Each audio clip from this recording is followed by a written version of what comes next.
നമ്മുടെ ശ്രീ ആദിശേഖരന്റെ ഒരു സുഹൃത്ത് ഫിലിമിനെ പ്രൊഡ്യൂസ് ചെയ്യുന്ന വലിയൊരു വ്യക്തിത്വം ഇവിടെ എത്തിയിട്ടുണ്ട്. എനിക്ക് അദ്ദേഹത്തിന്റെ പേര് ചോദിക്കാനുള്ള സമയം കിട്ടിയില്ല. സാറിനെ ഞാൻ രണ്ട് വാക്ക് പറയാനായി ഇതിലേക്ക് ക്ഷണിക്കുന്നു.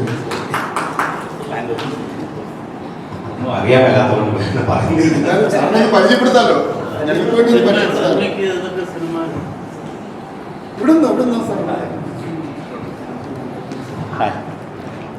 ഞാൻ ഒരു പ്രൊഡ്യൂസർ എന്നതിലുപരി അത്യാവശ്യം 3-4 പടത്തിൽ അഭിനയിച്ചു കഴിഞ്ഞു. ഒരു പടത്തിൽ നായകനായി അജിത് പൂജപ്പുരയുടെ നിഴൽ തച്ചൻ എന്ന് പറഞ്ഞ സിനിമയിൽ. പിന്നെ ഒരു പടത്തിൽ പുതുതായിട്ട് വന്നിട്ടുണ്ട്, അതിനകത്ത് വില്ലൻ റോൾ ചെയ്യുന്നുണ്ട്. അങ്ങനെ നിൽക്കുന്നു. എൻ്റെ പേര് ഷിബു. ഞാൻ ഷിബു സിയാർ, കൂത്താട്ടോളം സ്വദേശിയാണ്. അത്രയേ ഉള്ളൂ. ഞങ്ങളുടെ മെമ്പേഴ്സിനെ സാറിനെ പരിചയപ്പെടുത്താൻ ഒരവസരം നൽകുന്നു. സന്തോഷം, നന്ദി. നമ്മുടെ മെമ്പേഴ്സിൽ നിന്ന് പരിചയപ്പെടേണ്ട ഒരു സെക്ഷനാണ്. എല്ലാവരും ഒന്ന് പരിചയപ്പെടണ്ടേ? സമയമില്ല. നമ്മൾ പരസ്പരം ഒന്ന് ജസ്റ്റ് ഞാൻ മൈക്ക് തരാം. ഇപ്പൊ നമുക്ക് എല്ലാവരും പരിചയപ്പെട്ടു പോകാം. ഓക്കെ, സമയം പോയി കഴിഞ്ഞാൽ എൻ്റെ പേര് ഋഷികേശൻ, വൈക്കത്തലമേട്. സിനിമയിലെ ജൂനിയർ ആർട്ടിസ്റ്റായിട്ട് വർക്ക് ചെയ്യുന്നു. എൻ്റെ പേര് സാദിഖ്, സ്വദേശം കണ്ണൂരാണ്. ഞാനും 1-2 ചെറിയ സിനിമകളിലും 1-2 ഷോർട്ട് ഫിലിമിൽ അഭിനയിച്ചിട്ടുണ്ട്.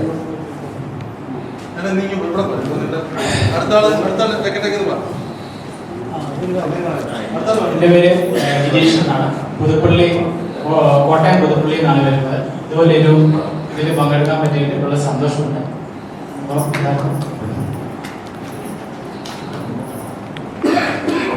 എൻ്റെ പേര് അനില, ഞാൻ കോഴിക്കോട് നിന്ന് വരുന്നത്.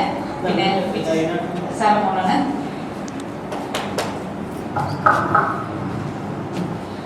രമേശ് പാലക്കാട്. സിനിമയിൽ അഭിനയിക്കാൻ ഒരു ആഗ്രഹം. എന്തായാലും എന്തെങ്കിലും ഒരു ദിവസം പൂർത്തിയാകുമെന്ന് വിചാരിച്ചു.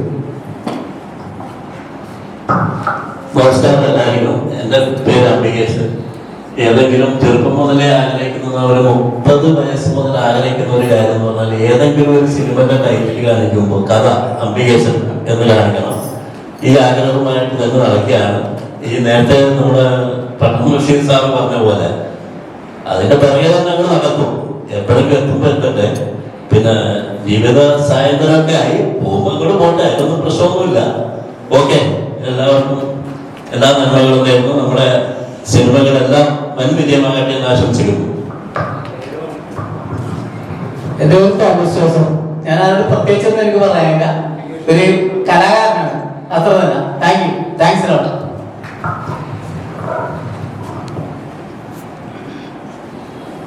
ഗോൾഡൻ സ്റ്റോൺ എൻ്റർടൈൻമെൻറ്റ് ഗ്രൂപ്പിലെ എല്ലാ ആളുകൾക്കും എൻ്റെ ഓണാശംസകൾ ആദ്യം തന്നെ പറയുന്നു. എൻ്റെ പേര് പ്രസാദ് മട്ടാഞ്ചേരി.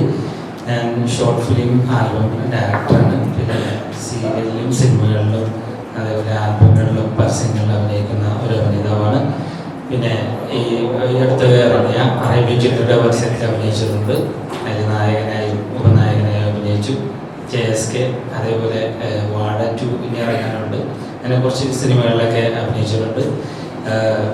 നമ്മുടെ എല്ലാവരുടെയും ലക്ഷ്യം ഗോൾഡ് സ്റ്റോണിൽ നിന്നൊരു സിനിമ, അതിനെയാണ് ഞാനും ആഗ്രഹിക്കുന്നത്. അപ്പോൾ നമുക്ക് ഒത്തൊരുമിച്ച് ഇതേപോലെ തന്നെ നല്ല രീതിയിൽ തന്നെ മുന്നേറാം. എല്ലാവർക്കും ഒരിക്കൽ കൂടി ഓണാശംസകൾ. ഇതിലെ എല്ലാ ഭാരവാഹികൾക്കും അതേപോലെ തന്നെ പ്രസിഡന്റ്, സെക്രട്ടറി, ട്രഷറർ, അങ്ങനെ എല്ലാ ആളുകൾക്കും എൻ്റെ ഓണാശംസകൾ ഒരിക്കൽ കൂടി നേരുന്നു.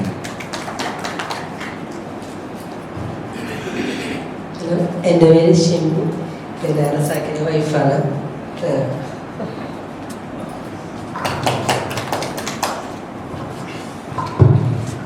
എൻ്റെ പേര് നൗഷാദ്. ഞാൻ എൻ്റെ വീട് ചങ്ങനാശ്ശേരിയാണ് എൻ്റെ സ്വദേശം. ഞാൻ പ്രൊഫഷണൽ നാടകത്ത് രംഗത്ത് പ്രവർത്തിക്കുകയായിരുന്നു 2016 വരെ. അതിനുശേഷം ഞാൻ നാടകരംഗത്ത് നിന്ന് തൽക്കാലം ഒന്ന് വിരമിച്ചു. ശേഷം ഇപ്പോൾ തഗ്, ധ്യാൻ ശ്രീനിവാസൻ്റെ തഗ് എന്ന് പറയുന്ന സിനിമയ്ക്ക് തിരിച്ചേരി ക്യാരക്ടർ വേഷം ചെയ്തിട്ടുണ്ട്. ഇപ്പോൾ OTTയിൽ വന്ന് റിലീസ് ചെയ്തിരിക്കുന്ന സൂത്രവാക്യം എന്ന സിനിമയിലെ ചെറിയ വേഷം ചെയ്തിട്ടുണ്ട്. പിന്നെ എറണാകുളം ബേസിലുള്ള ഒരു യൂട്യൂബറുണ്ട് ജിസ്മാറിന്, അവരുടെ ടീമിൻ്റെ 2 വർക്കുകൾ ചെയ്ത് കഴിഞ്ഞു. ഇപ്പോൾ കല്യാൺ 6 ഒരാൾ ഇപ്പോൾ പുറത്ത് വന്നിട്ടുണ്ട്. പിന്നെ സിഫ സൗത്ത് ഇന്ത്യൻ ഫിലിം അക്കാഡമിയുടെ അതായത് മാജിക് ഫ്രെയിംസിൻ്റെ അവരുടെ സ്റ്റുഡൻസ് പ്രോജക്റ്റിൻ്റെ ഒരു 6 ഷോർട്ട് ഫിലിം ഒരു വെബ് സീരീസ് ഞാനിപ്പോൾ ചെയ്തിട്ടുണ്ട്. ചിലതൊക്കെ യൂട്യൂബിൽ ഇപ്പോഴും ഉണ്ട്. പിന്നെ സുദ്രോക്കി സിനിമ എല്ലാവരും യൂട്യൂബ് പ്രൈം ഉണ്ട്, എല്ലാവരും ഒന്ന് കാണുക. അതാണ് സിനിമ രംഗത്തിൽ കടന്നു വരാൻ ആഗ്രഹിക്കുന്ന എല്ലാവരും ചെയ്യാവുന്നത്. അവരവരെ തിരിച്ചറിയാൻ പറ്റുന്ന ആളുകൾ അഭിനയിച്ചു എന്ന് പറയുന്ന ചില സിനിമകളുണ്ട്. പറയുന്ന സിനിമകൾ നമ്മളെല്ലാവരും കണ്ടിട്ടില്ല എന്നുണ്ടെങ്കിൽ കാണാൻ ശ്രമിക്കുക. അപ്പോൾ അതൊക്കെ തിയേറ്ററിൽ നിന്ന് പോയി മനോരമ മാക്സിലേക്ക് ഉടൻ വരും എന്നാണ് അറിഞ്ഞിരിക്കുന്നത്. സുദ്രോക്കിയപ്പം OTT-യിലുണ്ട്, എല്ലാവരും ഒന്ന് കാണുക. ഓക്കെ, സന്തോഷം.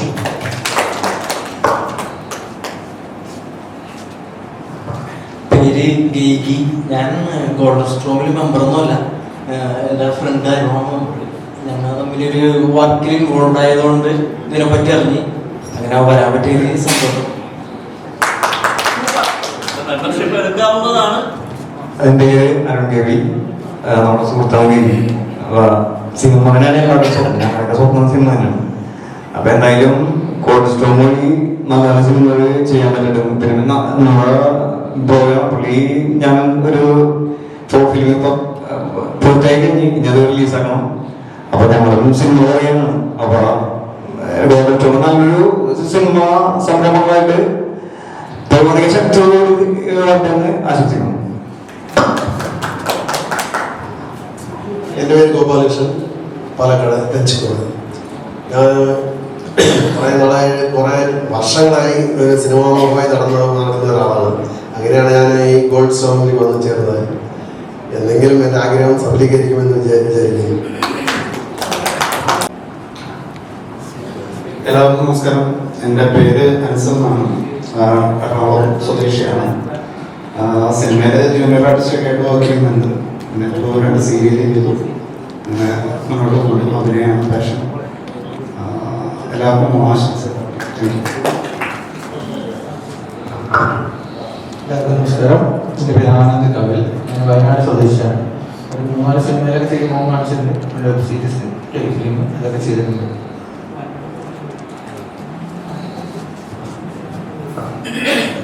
എൻ്റെ പേര് ദേവൻ, വീട് പെരുമ്പാവൂരാണ്. 2 ഷോർട്ട് ഫിലിം ചെയ്തിട്ടുണ്ട്. സിനിമയിൽ ഒരു ചെറിയ വേഷം ചെയ്യണമെന്നൊക്കെ ആഗ്രഹമുണ്ട്. ഭാഗ്യം ഉണ്ടെങ്കിൽ കിട്ടും. ഉള്ളൂ. എൻ്റെ പേര് വിനോദ്, എറണാകുളം സ്വദേശിയാണ്. 2 സീരിയലിൽ ഭാവകാലം കഴിഞ്ഞു. പിന്നെ നാടകമാണ് നമ്മുടെ അത്യാവശ്യം ചെയ്തുകൊണ്ടിരിക്കണത്. നമസ്കാരം. എൻ്റെ പേര് അന്നയ. ഞാൻ 2 നാടകത്തിൽ അഭിനയിച്ചിട്ടുണ്ട്. പിന്നെ എറണാകുളത്താണ്.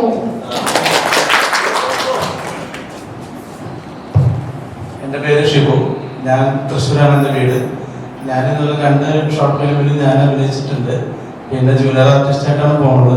ആക്ടേഴ്സ് ഗ്രൂപ്പിൽ ഞാൻ 2 വർഷമായിട്ട് അംഗമാണ്. ഇപ്പോൾ ഗോൾഡൻ സ്ട്രോമിലേക്കും ഞാൻ അംഗമായിട്ടുണ്ട്. ഏതെങ്കിലും എല്ലാവരുടെയും സ്വപ്നം പോലെയാണ് എൻ്റെ ഈ സ്വപ്നം. എന്തെങ്കിലും ഒരു സിനിമ ചെയ്യാൻ, സിനിമയിൽ അഭിനയിക്കാൻ പറ്റുമെന്നുള്ളൊരു പ്രതീക്ഷയോടുകൂടിയാണ് ഞാനും വന്നേക്കുന്നത്. എന്തെങ്കിലുമൊക്കെ ആയിട്ട് പറ്റുമെന്ന് പ്രതീക്ഷിക്കുന്നു.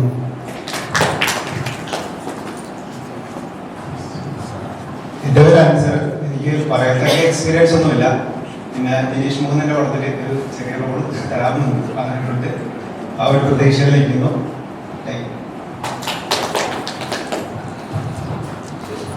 അടുത്താണെങ്കിൽ സമയം കളയണ്ട.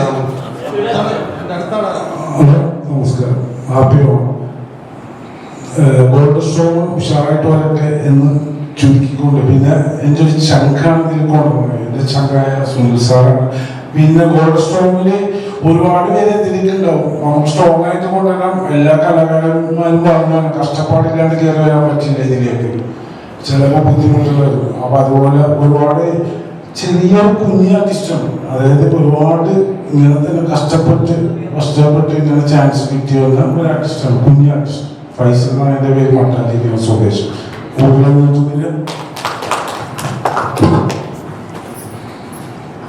ഹലോ, എല്ലാവർക്കും നമസ്കാരമുണ്ട്. എൻ്റെ പേര് റംഷാദ്. മലപ്പുറം ജില്ലയിലെ പൊന്നാനി എന്നിടത്തുനിന്ന് വരുന്നു. ഞാൻ ഒരു 10-15 ഷോർട്ട് ഫിലിമിൽ അഭിനയിച്ചിട്ടുണ്ട്. ഇത് സിനിമയാണ് മോഹം. പിന്നെ ഇപ്പോൾ ഞങ്ങളുടെ ഷോർട്ട് ഫിലിം മാസ് ഫോർ മീഡിയയിൽ ഇന്ന് 5:00 ഒന്ന് റിലീസാവുന്നുണ്ട്. അത് എല്ലാവരും കാണണം. എല്ലാവർക്കും ഓണാശംസകൾ.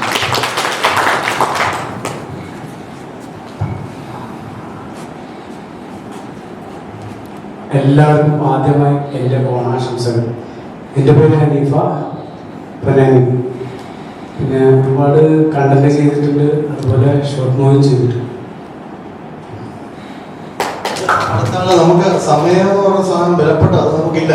അപ്പൊ ദയവായി അടുത്ത ആൾ ഇവിടെ വന്നിരിക്കണം, നമുക്ക് ടൈമില്ല. അടുത്ത സാറോ? എല്ലാവർക്കും നമസ്കാരം. ഞാൻ ഷാജു പൊന്നാനി. ഞാനൊരു ഡയറക്ടറാണ്. ഞാൻ ഏകദേശം ഒരു 10-25 ഷോർട്ട് ഫിലിമുകൾ ചെയ്തിട്ടുണ്ട്. ഇന്ന് 5:30 മണിക്ക് ഒരു ഷോർട്ട് ഫിലിം റിലീസാണ് മാസ്കോമഡി.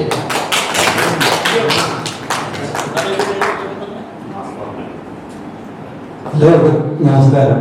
എൻ്റെ പേര് സുഭാഷ് കൃഷ്ണ. ഞാൻ ബോംബെയിലാണ്. 25 വർഷമായിട്ട് ബോംബെയിൽ സിനിമയിലേക്ക് വരാൻ വേണ്ടി ഒരു CEO ജോലി കളഞ്ഞിട്ട് അഡ്വക്കേറ്റ് പ്രാക്ടീസ് എടുത്തു. അപ്പോൾ ഇഷ്ടംപോലെ സമയമുണ്ട്. ഇതുവരെയുള്ള ജേണി വളരെ ഞാനിങ്ങനെ എൻ്റെ ലക്ഷ്യത്തിൽ എത്താൻ പോവുകയാണ്. നല്ലൊരു ഗുഡ് ന്യൂസ് ഉണ്ട്. അപ്പോൾ നമുക്ക് പറയാം, എൻ്റെ ടാർഗറ്റ് കൂടെ ബോളിവുഡിലാണ്. ബോളിവുഡിലുള്ള മലയാളം ഫിലിം പ്രൊഡ്യൂസ് ചെയ്യാൻ വേണ്ടി റിക്വസ്റ്റ് ചെയ്തിട്ടുണ്ട്. റെസ്പോൺസസ് ഒക്കെ വളരെ നന്നാണ്. അപ്പോൾ ഞാൻ ഇമെയിൽ പോലും നോക്കില്ല, ഷോർ ചോദിക്കും. ഒരാൾ ചോദിച്ച് കൊടുത്തിട്ടില്ല, പോയിട്ട് കൊടുക്കും. അപ്പോൾ നമുക്ക് മലയാളത്തിൽ ചെയ്യണം, നിങ്ങളുടെയൊക്കെ സഹായം വേണം. പിന്നെ നിങ്ങളുടെ ഓരോരുത്തരുടെയും ആഗ്രഹം സഫലമാകട്ടെ എന്ന് ഞാൻ പ്രാർത്ഥിക്കുന്നു. ഓക്കെ, സ്ട്രഗിൾ ഒരുപാടുണ്ട്, പക്ഷെ അത് പറഞ്ഞ സമയം കളയുന്നില്ല. എല്ലാവർക്കും നന്മകൾ നേർന്ന് ഓണാശംസകൾ. Thank you. എല്ലാവർക്കും അഡ്വാൻസ്ഡ് ഹാപ്പി ഓണം. എൻ്റെ പേര് അൻസാരി. ഞാൻ ചങ്ങനാശ്ശേരി സ്വദേശിയാണ്. 2-3 സീരിയലിലൊക്കെ ക്യാരക്ടർ റോള്, ഡയലോഗുള്ള വേഷങ്ങൾ ചെയ്തിട്ടുണ്ട്. പിന്നെ പഴുതം എന്ന് പറഞ്ഞിട്ട് സിനിമയിലൊരു പോലീസ് ഓഫീസറുടെ വേഷം ചെയ്തു. ഇപ്പോൾ ഒക്ടോബർ 10-ാം റിലീസ്. തിയേറ്റർ റിലീസാണ്. 25 തിയേറ്ററുകളിലാണ് റിലീസ് ചെയ്യുന്നത്.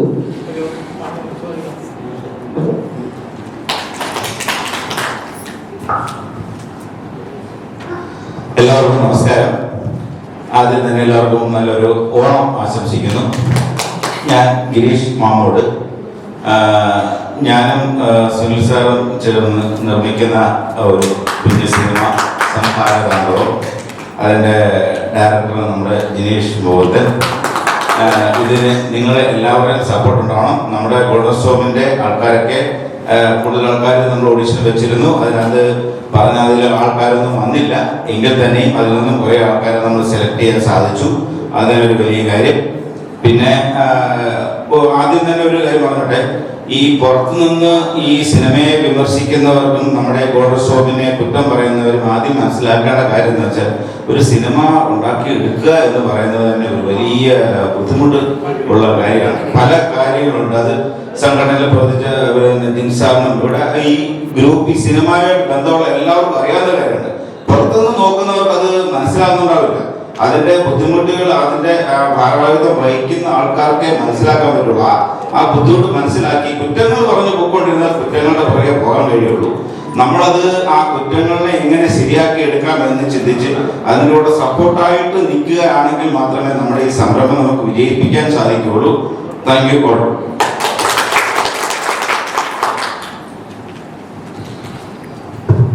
എല്ലാവർക്കും നമസ്കാരം. ജിനേഷ് കുമാർ എന്നാണ് പറയേണ്ടത്. എൻ്റെ പ്രൊഡ്യൂസേഴ്സ് എന്നെ പറഞ്ഞിട്ടുണ്ട്. പിന്നെ എല്ലാവർക്കും നേരത്തെ റഷീദ് സാർ പറയുമ്പോൾ എല്ലാവർക്കും ഓപ്പർച്യൂണിറ്റി ഒരിക്കൽ കിട്ടത്തുള്ളൂ. ആ ഗോൾ അടിക്കേണ്ടത് നമ്മളായിരുന്നു. നമുക്ക് വേണ്ടി ആരും ഗോൾ അടിക്കാൻ നിൽക്കത്തില്ല. എൻ്റെ ബോൾ കോട്ടയിൽ തന്നാൽ എൻ്റെ പ്രൊഡ്യൂസർമാർ, അവർക്ക് വേണ്ടി ഞാൻ അഹോരം പണിയെടുത്തുകൊണ്ടിരിക്കുകയാണ്. അപ്പം ഞാൻ പറഞ്ഞ പോലെ തന്നെ ഇതിൽ വന്ന ഗോൾഡൻ ഷോ വഴിയാണ് ഞാനും വന്നത്. ഇതിൻ്റെ ഒരു മെമ്പറുമാണ്. അതുവഴി വന്നുകൊണ്ട് ഞാൻ ഇതിലുള്ള ആൾക്കാരെ ഇൻവോൾവ് ചെയ്ത് തന്നെയാണ് സിനിമ എടുത്തത്.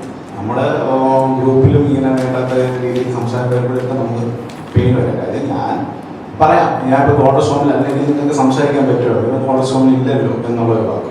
ഞാൻ ഓൾറെഡി ഗോൾഡൻ സ്റ്റോമിലുള്ള ആളാണ്. ഈ ഒരു പ്രസ്ഥാനത്തിന് നമുക്ക് മുന്നോട്ട് കൊണ്ടുപോകണമെങ്കിൽ എല്ലാവരുടെയും സഹായം.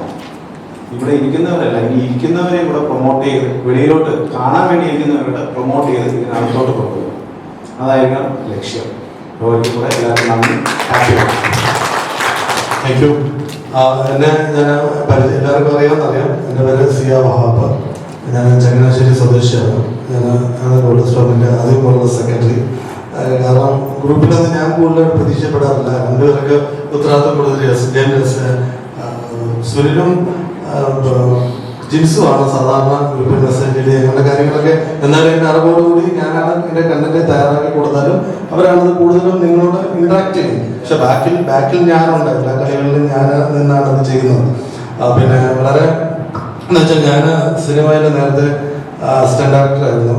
കണ്ണന്താമരക്കുളത്തിൻ്റെ കൂടിയായിരുന്നു വർക്ക് ചെയ്തത്. പിന്നെ നിസാരിക്ക നമ്മളെ വിട്ടുപോയി അദ്ദേഹത്തിൻ്റെ പടങ്ങൾ ചെയ്തിട്ടുണ്ട്. പിന്നെ എനിക്ക് എൻ്റെ ഏറ്റവും വലിയ പ്രശ്നം എന്ന് പറയുന്നത് എനിക്ക് നല്ല ബോളടിക്കാൻ അവസരം കിട്ടിയിരുന്നു. സർഗത്തിൻ്റെ മാനേജറായിട്ട് എനിക്ക് അവസരം കിട്ടിയതാണ്. അന്ന് എൻ്റെ പ്രശ്നം എന്ന് പറഞ്ഞാൽ അന്ന് കമൽ സാറിൻ്റെ അസിസ്റ്റന്റ് ആകാൻ വേണ്ടി ചെന്ന് എന്നെ ഗംഭീരിക്ക പിടിച്ച് അദ്ദേഹത്തിൻ്റെ കൂടെ നിർത്തി. അപ്പോൾ എന്നിട്ട് എന്നോട് ബാഗ് തന്നിച്ച് പറഞ്ഞു, ഈ സിനിമ ഫൈനാൻസ് മുഴുവൻ കൺട്രോൾ ചെയ്യുന്ന എന്ത് ചെയ്യാന്ന് പറഞ്ഞു. എന്നിട്ട് ഞാനായിരുന്നു അവരുടെ അക്കൗണ്ട്സ് മുഴുവൻ നോക്കിയ കാര്യങ്ങളൊക്കെ നോക്കി. പക്ഷെ അന്നത്തെ എൻ്റെ ഒരു പ്രശ്നം, എനിക്ക് ഈ സിനിമയിൽ ആദ്യം വരുമ്പോൾ സാമ്പത്തികം നമ്മൾ ആഗ്രഹിച്ചിരുന്ന ഒരു പ്രശ്നമാണ്. പക്ഷെ എനിക്ക് പൈസ വേണം. എനിക്ക് എൻ്റെ കയ്യിൽ പൈസ ഉണ്ടെങ്കിൽ ഞാൻ അവരുടെ പൈസ എടുക്കത്തില്ല, ഞാൻ കള്ളത്തരം കാണിക്കത്തില്ല. അപ്പോൾ അതുകൊണ്ട് എനിക്ക് അവിടെ പിടിച്ചു വയ്ക്കാൻ പറ്റത്തില്ല. അപ്പോൾ ഞാൻ കമൽ സാറിൻ്റെ അടുത്ത സിനിമ വരികയാണ് നമ്മൾ. അപ്പം എന്നോട് പറഞ്ഞു, നീ എൻ്റെ അടുത്ത പടത്തിൽ കയറിക്കോളാം എന്ന് എന്നോട് പറഞ്ഞു. പക്ഷെ അപ്പോഴെൻ്റെ മനസ്സിൽ ബുദ്ധിമുട്ടായിരുന്നു. കാരണം എന്ന് വെച്ചാൽ എനിക്ക് പൈസ സാമ്പത്തികമായിട്ട് ആവശ്യം, വീട്ടുകാരിൽ നിന്നൊക്കെ കൂടുതൽ ഞാൻ വലിയ സാമ്പത്തികമൊന്നും ആഗ്രഹിക്കത്തില്ല. എൻ്റെ വീട്ടിൽ അത്യാവശ്യം പൈസ ഉണ്ടെങ്കിൽ പോലും എനിക്ക് എൻ്റേതായിട്ടുള്ള വാങ്ങണമെന്ന് മുന്നിലെ പോലെ ആഗ്രഹിക്കുന്ന ഒരാളാണ് ഞാൻ. അവിടെയാണ് ഷൈൻ ടോം ചാക്കോ എന്ന് പറഞ്ഞ ഒരാളുടെ ഗോളടിക്കാൻ പോകുന്നത്. എൻ്റെ അവസരത്തിലാണ് ഷൈൻ ടോം ചാക്കോ അവിടെ കയറുന്നത്. ഞാൻ കയറിയെന്ന് ചിലപ്പോൾ പറയാൻ പറ്റത്തില്ല, അദ്ദേഹം വരുമെന്ന് എനിക്കറിയത്തില്ല. പക്ഷെ അവിടെ എൻ്റെ ഒരു ബെസ്റ്റ് ചാൻസ് എനിക്ക് ഓപ്പൺ ചെയ്തു തന്നു. ഞാൻ ഗോളടിച്ചിട്ട് ഞാൻ പോയി. അപ്പോൾ ഞാൻ അന്ന് ആലോചിച്ചത് മൊബൈൽ ഫോണിൻ്റെ ആക്സറീസിൻ്റെ കച്ചവടമായിരുന്നു. അന്ന് 500 രൂപയ്ക്ക് റിലയൻസ് ഫോൺ കൊടുക്കാൻ തുടങ്ങി. എൻ്റെ ബുദ്ധി അങ്ങോട്ട് പോയി, ഇതിനെല്ലാം കവർ വേണമല്ലോ എന്ന് ആലോചിച്ചു. ഞാൻ ബോംബെ പോയി, അവിടെ പോയി കവർ എടുത്തു. പക്ഷേ സാമ്പത്തികമായിട്ട് എനിക്ക് ഭയങ്കര മെച്ചമുണ്ടായി. പക്ഷെ സിനിമയിൽ ഞാൻ ഒത്തിരി ബാക്ക്ഗ്രൗണ്ടായി. അതാണ് എൻ്റെ ജീവിതത്തിൽ എനിക്ക് വന്ന ഏറ്റവും വലിയൊരു, അവിടെയാണ് എനിക്കൊരു, പക്ഷെ ഞാൻ ഹാപ്പിയാണ്. പിന്നെ എൻ്റെ എന്ന് പറഞ്ഞാൽ എനിക്ക് അഡ്വർടൈസിങ് കമ്പനിയാണ്, പരസ്യ മേഖലയാണ് ഞാൻ വർക്ക് ചെയ്യുന്നത്. 50ഓളം പരസ്യങ്ങൾ ഇപ്പം ഞാൻ ചെയ്ത് കഴിഞ്ഞു. 50 പരസ്യത്തിൽ കൂടുതൽ ചെയ്തിട്ടുണ്ട്. ഞാൻ എഡിറ്ററാണ്, എല്ലാ പണിയെടുക്കും. ഞങ്ങളുടെ വീടിൻ്റെ അടുത്തൊരു സാറാണ്, രാഘവൻ എന്ന് വിളിച്ചാണ്. ഈ രാഘവൻ വിളിച്ചാണ് നമ്മുടെ വീട്ടിൽ എല്ലാ പണിയും ചെയ്യും. അതായത് പെയിന്റ് അടിക്കും, പ്ലംബിംഗ് വേണം പ്ലംബിംഗ് കഴിക്കും, വീട് വൃത്തിയാക്കാൻ വീഡിയോ വൃത്തിയാക്കുക എന്ന് പറഞ്ഞാൽ. പക്ഷെ ഒരെണ്ണത്തിന് പ്രൊഫഷനാണ്, മനസ്സിലായി. പെർഫെക്ഷൻ എന്ന് പറയുന്ന സാധനം ഏതെങ്കിലും ഒരിടത്ത് നമ്മൾ പെർഫെക്ഷനാണ്. ഇപ്പൊ എന്നെ വിളിച്ചാൽ ഞാൻ എല്ലാ പണിയും ചെയ്യും, മനസ്സിലായി. ഞാൻ തന്നെയാണ് എൻ്റെ ആഡ്സ് എല്ലാം ഡയറക്റ്റ് ചെയ്യുന്നതും എഡിറ്റ് ചെയ്യുന്നതും സൗണ്ട് കൊടുക്കുന്നതും എല്ലാ കാര്യങ്ങളും ഞാൻ ചെയ്യും. ഇപ്പം എനിക്ക് ആവശ്യമില്ല, എനിക്ക് പറ്റാത്ത കാര്യങ്ങൾ മാത്രമേ ഞാൻ കഴിയുന്ന ആൾക്കാരോട് ചെയ്യിക്കാറുള്ളൂ. പക്ഷേ ഏറ്റവും വലിയ പ്രൊഫഷൻ ആണെന്ന് വെച്ചാൽ നമ്മൾ ഏതെങ്കിലും ഒരു കാര്യത്തിൽ നമ്മൾ പെർഫെക്റ്റ് ആണ്, അന്നേരം മാത്രം നമുക്ക് വിജയിക്കാൻ സാധിക്കുള്ളൂ. പക്ഷെ ഞാൻ ഹാപ്പിയാണ്. എനിക്ക് സാമ്പത്തികമായാലും എൻ്റെ ഹോർഡിങ്സ് ആയാലും നന്നായിട്ട് എനിക്ക് പോകുന്നത്, ബിസിനസ്സിലായാലും എനിക്ക് വളരെ മെച്ചമാണ്. പിന്നെ എൻ്റെ ഒരു ആഗ്രഹം, ഈ ഒരു കൂട്ടായ്മ, ഞങ്ങൾ ഇങ്ങനെയൊരു കൂട്ടായ്മ എന്ന് പറയുന്നത്, ഞങ്ങളെല്ലാവരും ഈ ഗോൾഡ് സ്റ്റോം വഴി പരിചയപ്പെട്ട ആൾക്കാരാണ്. ഞങ്ങൾ 10 പേര്, അല്ലാതെ ഇതിനു മുമ്പ് ഞങ്ങളെ അങ്ങോട്ടും ഇങ്ങോട്ടും ആർക്കും അറിയത്തില്ല. പക്ഷെ ഞങ്ങളുടെ കൂട്ടായ്മ വളരെ നല്ല ഒരു ദൃഢമുള്ളൊരു കൂട്ടായ്മ. എന്ത് കാര്യത്തിലും ഞങ്ങൾ അങ്ങോട്ടും ഇങ്ങോട്ടും വിളിക്കുകയും എല്ലാ കാര്യത്തിലും ഞങ്ങൾ കൂടുകയും ചെയ്യുന്നു. അപ്പം എല്ലാവരെയും ഈ കഴിഞ്ഞ യോഗം നമുക്കറിയാം, നമ്മൾ അടിപൊളിയായിട്ടാണ് ഈ പ്രാവശ്യം നമ്മുടെ പരിപാടി നടത്തിയത്. ഈ പ്രാവശ്യം ചില ഇഷ്യൂസ് കൊണ്ടാണ് നമ്മൾ ഈ പ്രാവശ്യം ഡൗൺ ചെയ്തത്. അപ്പോൾ നമ്മുടെ ഒരു കാര്യം ആലോചിക്കണം, ഡൗൺ ചെയ്യുന്ന പറയാൻ നമ്മൾ താഴോട്ട് പോകാനല്ല. പുലി പരുമെന്ന് എന്താണെന്നറിയാം, എന്തിനാ പുലി പരുമെന്നറിയാം അല്ലേ? നമ്മൾ തിരിച്ചു വരാൻ നമ്മൾ അതിശക്തമായിട്ട് നമ്മൾ തിരിച്ചു വരും. അടുത്ത പ്രാവശ്യം നമ്മൾ വൻ ഗംഭീര പരിപാടിയായിരിക്കും. നമ്മളെ ഈ ടീം ഉണ്ടെങ്കിൽ, നമ്മുടെ ടീം എല്ലാവരും ഉണ്ടെങ്കിൽ മാത്രമേ നമുക്ക് അതിൻ്റെ ശക്തി ഉണ്ടാകത്തുള്ളൂ. അപ്പോൾ ഈ ടീം ഉണ്ടെങ്കിൽ നമ്മൾ അടുത്ത പ്രാവശ്യം നമ്മൾ ഗംഭീരമായിട്ട് നമ്മൾ തിരിച്ചു വരും. അപ്പോൾ എല്ലാവർക്കും നന്ദി, നമസ്കാരം. നമസ്കാരം. ഞാൻ നേരത്തെ തന്നെ കുറെ അധികം പറഞ്ഞു. പിന്നെ ഞാൻ ആദ്യത്തെ ഒരു മീറ്റിങ്ങിൽ ഞാൻ ഒരു കാര്യം പറഞ്ഞു. ഞാൻ ഉള്ള കാര്യം പറയാമല്ലോ, ഞാൻ എൻ്റെ പ്രവൃത്തിയേക്കാളും കൂടുതൽ വിശ്വസിക്കുന്ന ഒരു കാര്യം ദൈവവിശ്വാസം. ഞാൻ ഭയങ്കര മടിയാണ്, പ്രവൃത്തി കുറയ്ക്കുകയും ചെയ്യും. കൂടുതൽ സമയം ഈശ്വര എന്നെ ഒന്ന് അനുഗ്രഹിച്ചതിനെ എനിക്ക് ഇന്നത്തെ കാര്യങ്ങളെല്ലാം നടത്തി തരുക എന്ന് വിചാരിച്ച് പ്രാർത്ഥിച്ച കാര്യം നേടുന്ന ഒരു വ്യക്തി ഈ കൂട്ടത്തിലുണ്ടെങ്കിൽ ഞാനായിരിക്കും. കാര്യം എന്താണെന്ന് വെച്ചാൽ അങ്ങനെയാണ്, ഞാൻ ഭയങ്കര ദൈവവിശ്വാസം. ഏത് കാര്യത്തിനാണെന്നോ അതിന് മുമ്പിലാണ് ഭയങ്കരമായിട്ട് പ്രാർത്ഥിക്കും. അപ്പൊ നിങ്ങൾക്ക് അറിയാമല്ലോ, ഞാൻ 2022 പ്രസംഗിച്ച ഒരു പ്രസംഗമുണ്ട്. നമ്മൾ ഏതൊരു കാര്യം ചെയ്യുമ്പോൾ നമ്മളൊരു അരമണിക്കൂർ പ്രാർത്ഥിച്ചിട്ട് ഒരു കാര്യത്തെ ഇറങ്ങുവാണെങ്കിൽ നമുക്ക് ദൈവം വഴി തുറക്കി തന്നു. ആക്ച്വലി ഞാൻ ഒരു പ്രൊഡ്യൂസറല്ല, എല്ലാവരും ഉള്ള എല്ലാവർക്കും അറിയാം, ഒരു പ്രൊഡ്യൂസറല്ല. ഇത് എങ്ങനെയായി തീർന്നു? ഞാൻ ഈ സംഘടനയിൽ നിന്നു, ഞാൻ ഇതിനെ വളർത്തി, എനിക്ക് ഭയങ്കര കോൺഫിഡൻസ് ഉണ്ടായിരുന്നു. ഞാൻ ഇതിനെ എങ്ങനെയെങ്കിലും ഞാൻ വളർത്തും, ഇത് വലിയ കമ്പനിയാണ്, ഞങ്ങളുടെ എറണാകുളത്ത് ഫ്ലാറ്റ് മേടിക്കും, ഗോൾഡൻ ഷോവും വളരും, അതാകും ഇതാകും. അപ്പൊ ആ കോൺഫിഡൻസ് എൻ്റെ മനസ്സിലുണ്ട്. ഞാനത് പല കുറ്റങ്ങളും കുറവുകളും അതിൻ്റെ ആക്ഷേപങ്ങളും ഒക്കെ എനിക്കെതിരെ വന്നപ്പോഴും ഒന്നും ഞാൻ ഒരിക്കലും തളർന്നില്ല. ഞാൻ ഈ ദൈവത്തെ എന്ന് പറഞ്ഞ ആ ഒരു ശക്തിയെ വിശ്വസിച്ച് ഞാൻ പ്രാർത്ഥിച്ച് നേടിയൊരു സംഭവമാണ് ഈ പ്രൊഡ്യൂസർ ബ്ലോഗ് പറഞ്ഞ ഒരു സംഭവം. എൻ്റെ പൈസ ഉണ്ടാക്കിയിട്ടല്ല, എന്നെ സപ്പോർട്ട് ചെയ്യാനും ഞാൻ കാര്യം പറഞ്ഞപ്പോൾ കൃഷ്ണൻ ഫണ്ട് ഇറക്കാനും വേറെ 2 പ്രൊഡ്യൂസർമാർ പൈസ തരാനും ഉണ്ടായത് ഞാൻ വിശ്വസിക്കുന്ന എൻ്റെ കഴിവല്ല. ഇത് ഗോൾഡൻ സ്റ്റോം എന്ന ഒരു സംഘടന, ദൈവത്തിന്റെ കാഴ്ചപ്പാടിൽ ഇങ്ങനെ ഒരു സംഘടന ഉണ്ടാവുകയും അതിനെ നയിച്ചുകൊണ്ട് പോകാൻ വേണ്ട ഒരു പ്രസിഡന്റ് ഞാൻ നിയമിക്കുകയും നീ ഇതിനെ മുന്നോട്ട് കൊണ്ടുപോവുകയും നീ ഇതിനെ കൊണ്ടുപോയിട്ട് ഇതൊരു വലിയ സിനിമ കമ്പനി ആക്കി മാറ്റണമെന്ന് ദൈവം വിചാരിച്ച് എന്നെ ഇവിടെ നിർത്തിക്കുകയാണെന്നാണ് എൻ്റെ വിശ്വാസം. അതുകൊണ്ടാണ് എല്ലാവരും തളർന്നു പോയപ്പോഴും ഞാൻ തകരാതിരിക്കുന്നതിൻ്റെ കാര്യം ദൈവത്തിൻ്റെ ഒരു വലിയ പവർ എന്നിലൂടെ പ്രവർത്തിക്കുന്നുണ്ട്. അങ്ങനെ വിശ്വസിച്ചുകൊണ്ടാണ് ഒന്നുമില്ലാതിരിക്കുന്ന MG ശ്രീകുമാർ സാറ് ഓട്ടോമാറ്റിക്കായിട്ട് നമ്മുടെ പടത്തിൽ ഈ പാട്ട് ഞാൻ പാടുന്ന പറയുമ്പോൾ നമ്മുടെ പടത്തിൽ പാടും. വലിയൊരു ലോഞ്ച് നടത്തി, ടൈറ്റിൽ ലോഞ്ച് നടത്തി, വലിയ ഇവിടെ തന്നെ വലിയ ഒരു 2 ആൾക്കാരെ ഇങ്ങോട്ട് വിളിച്ചു പറഞ്ഞു, നിന്റെ പടം സുഖിലും അവരുടെ പടം അവനെ എനിക്ക് വന്ന് ഫോൺ വിളിച്ചു. വർഷങ്ങളായിട്ടുള്ള എൻ്റെ ഫ്രണ്ടാണ്, അവന്റെ പടം ഞാൻ എന്ത് തന്നില്ലല്ലോ ഞാൻ ചെയ്യും. ഇതൊക്കെ എന്താ ദൈവത്തിന്റെ ഓരോ പ്രവൃത്തി നമ്മളിൽ കൂടെ ചെയ്യിക്കുന്നതാണ്. നമ്മള് ഒരു പാവകളാണ്. അപ്പൊ നമ്മുടെ ആ ഈശ്വര വിശ്വാസം നന്നായിട്ടുണ്ടോ, നന്നായിട്ട് പ്രാർത്ഥിക്കുമോ, നമ്മൾ മനുഷ്യരെ ഒന്നും വിശ്വസിക്കാൻ പറ്റും. ഞാൻ പറയുന്നത് ഇതാണ്, നമ്മളെ മനുഷ്യരെ വിശ്വസിച്ച് ഒരു കാര്യം ഏൽപ്പിച്ചാൽ എല്ലാവരും ആരെ വിശ്വസിക്കും. പക്ഷെ ആ കാര്യം നമ്മൾ പ്രാർത്ഥിച്ച് നമ്മൾ ദൈവം എനിക്ക് ഈ കാര്യം നടത്തി തരണമെങ്കിൽ ഇങ്ങോട്ട് ആഗ്രഹം അതിന് സത്യസന്ധമായിട്ടായിരിക്കണം. നമ്മൾ ആരെയും മോശപ്പെടുത്തിക്കൊണ്ടോ നമ്മുടെ വാക്കുകൾ മറ്റുള്ളവർക്ക് ഉപദ്രവമാവുകയോ നമ്മൾ അങ്ങനെ ആകാതെ നമ്മളൊരു നന്മയുടെ ഭാഗത്തുകൊണ്ട് നിന്നുകൊണ്ട് പ്രാർത്ഥിച്ചാൽ തീർച്ചയായിട്ടും നമ്മുടെ ലക്ഷ്യങ്ങൾ നമുക്ക് നേടിയെടുക്കാൻ പറ്റും. ഇവിടെ ഇരിക്കുന്നവർക്ക് വലിയ ഗ്ലാമർ ഒന്നും വേണ്ട സിനിമയിൽ, അല്ലാണ്ട് ഞാൻ ഇങ്ങനെ 6 പാക്കോ അല്ലെങ്കിൽ ഇതൊന്നും വേണ്ട. ചിലപ്പം സിനിമ വലിയ അപ്പന്മാരുടെ മക്കളോ നമുക്കാണേലും നടക്കും. ഒന്നും വേണ്ട, നിങ്ങളുടെ മനസ്സിൽ ആഗ്രഹം ദൈവത്തോട് പ്രാർത്ഥിച്ച് നിത്യമായി പ്രാർത്ഥിച്ചുകൊണ്ടിരുന്നാൽ ദൈവം വഴി ഒരുക്കി തരും. അപ്പം ഇതാണ് എൻ്റെ കാഴ്ചപ്പാട്. ഉറപ്പായിട്ട് എനിക്കറിയാം. ഇപ്പൊ ഇത് 2025 നമ്മൾ പടം ചെയ്തു, 2026 നമ്മൾ 2 പടം ചെയ്യും, 2028 നമ്മൾ 3 പടം ചെയ്യും. അതിനുള്ള വഴികളെല്ലാം നമുക്ക് ഒരുക്കി തരും. ഇത് കേരളം മുഴുവൻ എൻ്റെ കാഴ്ചപ്പാട് കേരളം മുഴുവൻ അറിയപ്പെടുന്ന ഒരു സംഘടനയാകും. അത് മാത്രമല്ല, ഇപ്പം തന്നെ നമുക്ക് 276 ആൾക്കാർ ലോകത്തിന്റെ പല ഭാഗത്തു നിന്നുള്ള ആൾക്കാരുണ്ട്. അത് നമുക്ക് പുഷ്ടിപ്പെടുത്തി ഇത് നമ്മളൊക്കെ ആയിരിക്കും പിന്നെ ഭാവിയിൽ വലിയ വലിയ ആൾക്കാരായി മാറുന്നത്. ഇപ്പൊ ഞങ്ങൾ OTT ഒക്കെ സംസാരിച്ച് സ്വന്തമായിട്ട് OTT തുടങ്ങാനായിട്ടൊക്കെയുള്ള പ്ലാനുണ്ട്. അതിന്റെ ഫണ്ടിങ് ഒക്കെ വരണം. അപ്പൊ നമ്മുടെ OTT ഒക്കെ ആകുമ്പോഴത്തേക്ക് നമ്മുടെ പടം കളിക്കാം, ബാക്കിയുള്ളവരുടെ പടം നമുക്ക് കളിക്കാം. പിന്നെ നമ്മുടെ പടങ്ങൾ OTT UAE-ലൊക്കെ നമുക്ക് തിയേറ്റർ റിലീസില്ല, അവിടെയൊക്കെ ഭയങ്കരമായിട്ടുള്ള പ്രേക്ഷകരുണ്ട്. അപ്പൊ അവിടെയൊക്കെ നമ്മുടെ പടം വരുമ്പോൾ OTT അവിടെ UAE-ലും ബഹ്റൈനിലും സൗദിയിലും എല്ലാം നമ്മൾ കാനഡയിലും അമേരിക്കയിലും എല്ലാം നമ്മുടെ പടം കാണാനായിട്ടുള്ള ആൾക്കാർ നമ്മൾ തന്നെ നമ്മുടെ മാർക്കറ്റിംഗ് ഏറ്റെടുക്കുകയാണ് എൻ്റെ ഗുണം. ഇപ്പൊ ഞാൻ അഭിനയിച്ച് ഞാൻ തന്നെ മാർക്കറ്റ് എന്നെ പലരും കാണുവാണെങ്കിൽ ഓട്ടോമാറ്റിക് നമ്മൾ തന്നെ ആ പടം വിജയിപ്പിച്ചെടുക്കണം. അപ്പൊ ഞാൻ പറഞ്ഞത് നമ്മുടെ സമാഹരണത്തിനകത്ത് അഭിനയിക്കുന്നവര് അവര് തന്നെ അവരുടെ ആൾക്കാരെ കാണാനായിട്ട് കൂടുതൽ പ്രോത്സാഹിപ്പിക്കുകയാണെങ്കിൽ നമുക്ക് തന്നെ ഈ പടം വിജയിപ്പിച്ചെടുക്കാം. നമുക്ക് അടുത്തൊരു അപ്പം നമ്മളെല്ലാം ഒരു ടീമായിട്ട് നല്ല പടങ്ങൾ തുടർന്ന് ചെയ്തുകൊണ്ടിരിക്കുക. എല്ലാവരും നല്ല ആത്മവിശ്വാസത്തോടെ ഇരിക്കുക. നെഗറ്റീവ് ഒരു ചിന്ത നമ്മുടെ മനസ്സിലില്ല. വെക്കുന്ന ഓരോ സ്റ്റെപ്പും മുന്നോട്ട് ഞാൻ ചെയ്യും എന്നായിരിക്കണം. അങ്ങനെയാണ് തീർച്ചയായിട്ടും നമുക്ക് വളരെ പറ്റും. എല്ലാവർക്കും എൻ്റെ ഓണാശം നന്ദി. നമസ്കാരം. എന്നെ എല്ലാവർക്കും അറിയാവുന്നതുകൊണ്ട് പ്രത്യേകിച്ച് പരിചയപ്പെടുത്തേണ്ട ആവശ്യമില്ല. നമ്മുടെ അടുത്തൊരു പ്രധാനപ്പെട്ട ചടങ്ങ് നമുക്കിപ്പോൾ അവശേഷിക്കുന്നുണ്ട്. അതായത് നമ്മുടെ എക്സിക്യൂട്ടീവ് കമ്മിറ്റി വിപുലപ്പെടുത്തുക എന്നുള്ളൊരു ചടങ്ങാണ്.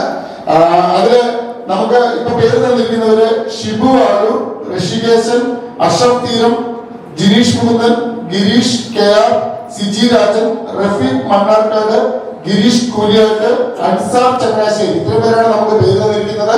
നമുക്ക് മിനിമം 10 പേര് തൊട്ട് 17 പേര് വരെ ആകാമെന്നുണ്ട്. അതിൽ ഈ പറയുന്ന നമ്മളുടെ 4 പേര് ഓൾറെഡി ഇപ്പൊ മാറുന്നില്ല. ബാക്കി 6 പേരാണ് മാറാൻ സന്നദ്ധത പ്രകടിപ്പിച്ചിരിക്കുന്നത്. അപ്പം ഈ 9 പേര് അല്ലാതെ മറ്റാർക്കെങ്കിലും ഇപ്പോൾ ഈ ഒരു പ്രസ്ഥാനത്തിന്റെ അമരതയ്ക്ക് കടന്നു വരണമെന്ന് ആഗ്രഹമുണ്ടെങ്കിൽ നമുക്ക് അവർക്ക് പേര് തരാവുന്നതാണ്. അതിൽ നിന്നും നമുക്ക് ഒരു നിങ്ങൾ പറയുന്ന നിങ്ങൾക്ക് തന്നെ വിട്ടു തന്നിരിക്കുന്നു എത്ര പേര് എടുക്കണം എന്നുള്ളത്. അത് ബാക്കി ഡീറ്റെയിൽസ് സെക്രട്ടറി പറയും.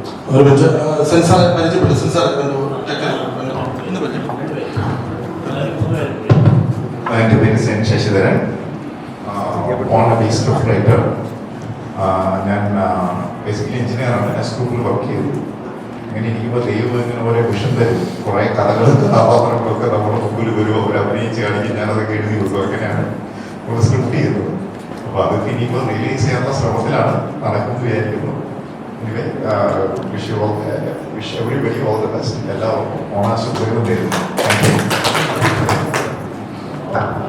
എല്ലാവർക്കും നമസ്കാരം. എൻ്റെ പേര് കൃഷ്ണരാജ.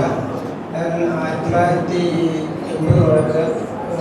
സിനിമയിൽ വർക്ക് ചെയ്തുകൊണ്ടിരിക്കുന്നു. KG രാജശേഖരൻ, PT സുന്ദരം, സുകുമാർ നമ്പി, അങ്ങനെ പലതരം രാഷ്ട്രീയ ശാസ്ത്രത്തിലൂടെ രാഷ്ട്രീയ അസോസിയേറ്റ് വർക്ക് ചെയ്തു. ഇങ്ങനെ സിനിമ സ്വന്തമായി ചെയ്യാറുള്ളതുകൊണ്ട് ഈ ഇതിലേക്ക് നമ്മൾ പ്രവർത്തിച്ചുകൊണ്ടിരിക്കുന്നത്. Thank you. എല്ലാവർക്കും നമസ്കാരം. എൻ്റെ പേര് ബിജു കോളത്തറ, കോഴിക്കോട്ടുകാരനാണ്. ഒരു 15ഓളം ഷോർട്ട് ഫിലിമിൽ അഭിനയിച്ചിട്ടുണ്ട്. ഒരു ഷോർട്ട് ഫിലിമിൽ തിരക്കഥ സംഭാഷണം ഞാൻ തന്നെയാണ് രചിച്ചത്. അതിലും ചെറിയ റോൾ അഭിനയിച്ചിട്ടുണ്ട്. പിന്നെ എൻ്റെ മകളെ ഡയറക്റ്റ് ചെയ്ത് ഒരു പടത്തിൽ എനിക്ക് അഭിനയിക്കാൻ പറ്റി. എൻ്റെ മരുമകനാണ് ജിതിൻ. അവൻ ഡയറക്റ്റ് ചെയ്ത 5ഓളം പിന്നെ ഷോർട്ട് ഫിലിമുകൾ ഞാൻ അഭിനയിച്ചിട്ടുണ്ട്. ഒരു 4 സിനിമയിലാണ് ജൂനിയർ ആർട്ടിസ്റ്റായിട്ട് പോയതാണ്. അത് എവിടെയെങ്കിലും ഒരു നേരെ കാണും, അത്രേ ഉള്ളൂ. പിന്നെ ഒരു 19ഓളം കവിത എഴുതിയത് ഒരു 3 പാട്ട് റെക്കോർഡ് ചെയ്തിട്ടുണ്ട്.